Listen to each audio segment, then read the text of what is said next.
Bonjour toi, aujourd'hui je voudrais te parler de ce qui fait la différence. Tout d'abord, lisons ce texte de la Bible.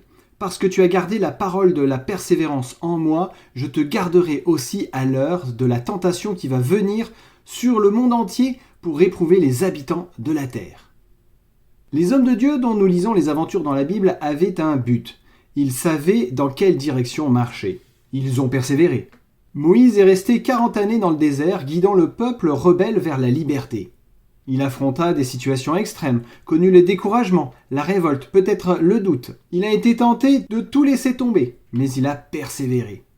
Il a fait un pas, encore un pas, toujours dans la même direction. L'auteur du livre de Nombres écrit que Moïse était un homme fort patient, plus qu'aucun autre sur la terre. Persévérance et passion, des qualités indispensables. Dans la Bible, il arrive même qu'on les traduise l'un par l'autre. Par exemple, Jacques écrit dans sa lettre « Prenez mes frères pour modèle d'endurance et de patience les prophètes qui ont parlé au nom du Seigneur. » Il cite également la persévérance de Job et celle d'Élie. Au sujet de ce dernier, il prend soin d'affirmer qu'il était de la même nature que nous.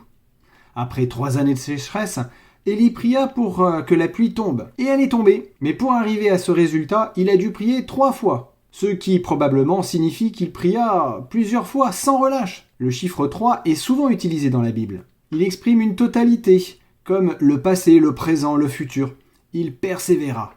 Tout grand prophète qu'il était, il connut le découragement. Poursuivi par la reine Jézabel, il s'enfuit dans le désert, s'assit sous un genêt en disant « C'est assez maintenant, Éternel, prends mon âme, car je ne suis pas meilleur que mes pères. » Mais ce ne fut pas la fin. Il persévéra jusqu'à la réponse du Seigneur. La persévérance est une qualité qui fait la différence. Et n'oublie pas cette parole de Confucius. La plus grande gloire n'est pas de ne jamais tomber, mais de se relever à chaque chute. À bientôt et que Dieu te bénisse abondamment.